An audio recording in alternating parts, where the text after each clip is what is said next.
Hello, welcome to Yoga with Rach. Rach, thank you very much for joining me. It's week 4 of our Libra equilibrium practice. Last week we were in a forward fold ragdoll as we finished. We will be coming back up to standing and going into a slightly different variation. There's 2 poses I've picked because they came to mind when I think about that equilibrium, that balance, and again honouring Libra being represented as the scales. Now if you want to have a go with this second pose, this is completely optional, but a couple of blocks really help. If you don't have yoga blocks, hardback book, really good under each hand will come in handy. So you might have them, just place them to one side.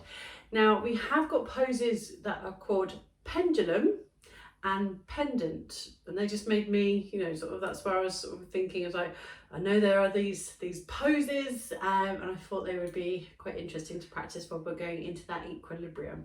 So it's our last week of honouring our Libra season. Next week we have a new moon on Friday, so we will be starting a new sequence next week. So for today, come on up to standing. We can all check in with this first option. Now in last week's practice we finished in a little forward fold. Feet will probably only hip width apart, maybe slightly wider, maybe slightly closer. You might have even grabbed hold of the elbows and got into a ragdoll. Now pendulum, we can do a couple of different variations. You can take the feet wider, you can have the feet parallel or turn the toes out and move into your ragdoll and sway a little bit more either side, either legs. You can even go into a little bit of a twist and open up through the sides of the body. If it feels comfortable, you might even lift all the way up and over, so you draw like a circular motion. So very similar to our mandala arms. So just checking in with this movement, which is our pendulum. So really good for the lower back. You can always pause and just go into a nice wide forward fold. And remember, Libra rules over the lower back. So standing forward fold, whatever feels comfortable for you. Maybe you can bend the knees and go into that stretch for the lower back. Now you're welcome to stay there. You might be pausing if you're like, well, I want to know what pendant is. Now, if you've attended the live stream classes, I've given you a couple of different options to have a go, but with this one, I'm giving you one option, but you can then take it into an arm balance if you wish to. So pendant, where we sit in hero pose, so we're on the top of the feet. The blocks help to give you that little extra height if you have longer legs than you do arms, so it just lifts you up a little bit higher. So you're engaging your core, you're gently shifting the weight into the hands and seeing if you can lift the knees off of the mat. Some of you might be able to lift knees and feet. So we're shifting the weight a little bit into the hands, because it'll be the hands that will be supporting you completely, engaging the core and lifting up. And if you want to have a little go, we're trying to lift the feet. Some people will cross the ankles, because I know one of my teachers, when I did this a fair few years ago, and she has a very Ashtanga based background, so this is like an Ashtanga transition variation to when we do the chaturanga jump backs or jump forward. You can bring the knees into the belly and you go into like this cross-legged position. So we're starting in our hero pose, so you might even have a go of crossing the ankle, so one foot is then lifted, so you have a go of lifting the knees and maybe lifting the feet. Now you don't want to do what I just did with that lift, because if you're lifting and trying to jump up, you're not using your core, you're going into that hop. So this is your pendant if you wish to have a go. So you're shifting the weight into the hands, engaging the core and lifting the knees. It's quite nice to lift up quite high, nice little stretch for the top of the legs. If you want to take that to the other level of actually getting the feet off the mat, you might move into crow pose, and some of you might be comfortable to jump back into the chaturanga. So perhaps you're lifting up into your malasana, your yogic squat. Again, really nice pose for your lower back. You're leaning very gently with the inner knees to your upper arms around the triceps. Hands have got a nice space in front of you, not right underneath the body, so you've got room to shift forward onto the toes and perhaps one foot or both feet lift. Really up to you. A couple more moments. And when you're ready, find your way down to sitting. Let me know in the comments below, pendant pose, lifting up, or pendulum where we're going into that sway. Now, if you practiced last week, I asked you when you were doing your hip circles, did you get that click or pop? What you're feeling now, I said I would tell you the answer in this week's practice. What you're feeling there is you're going into that movement. That is the psoas muscle that sits around the top of your hip. So as you move, it's a muscle that will slide over your hip. And that's all that is. So you're welcome. Little fun fact. Sorry if you're a bit squeamish at the thoughts of your muscles moving, but it is what it is happening. So let's honour our lower back with a little bit of core. Just find your way to sitting around the middle of the mat. Knees are bent. You might bring the hands to the back of the thighs or under the knees, leaning your head and shoulder back, but not dropping into your lower back. Maybe the feet hover.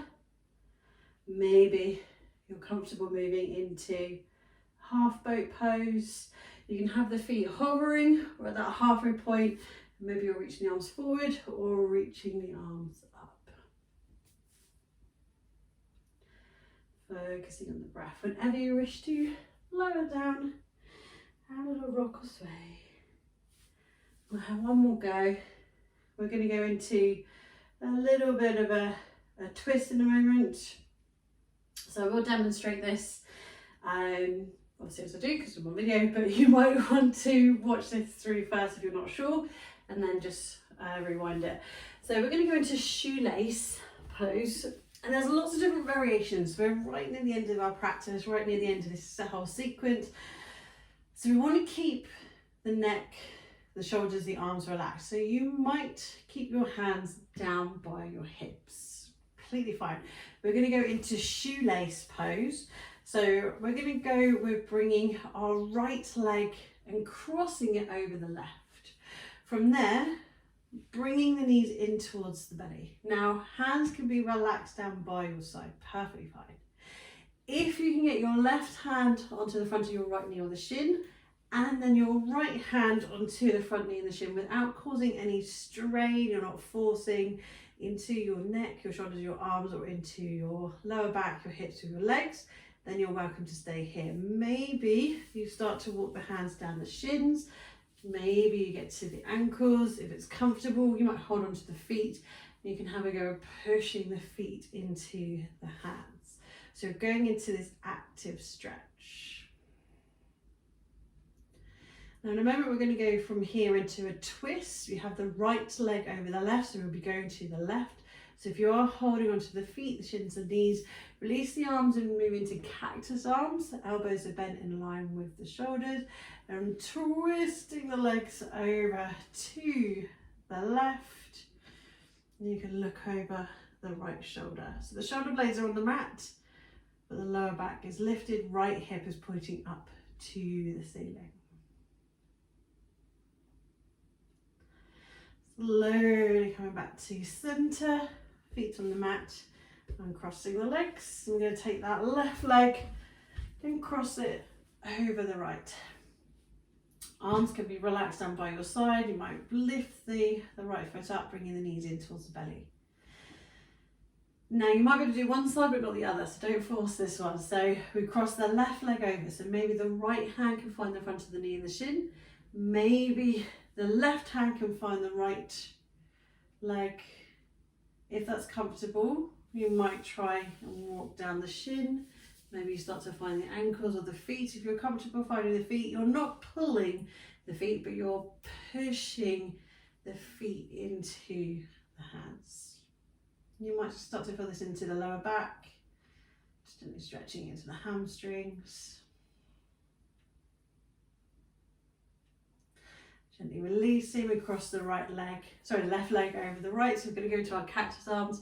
We're going to take the legs over, to the right. So knock over my decorations in the room. So your lower back lifts up, But your shoulder blades stay on the mat. You can look over the left.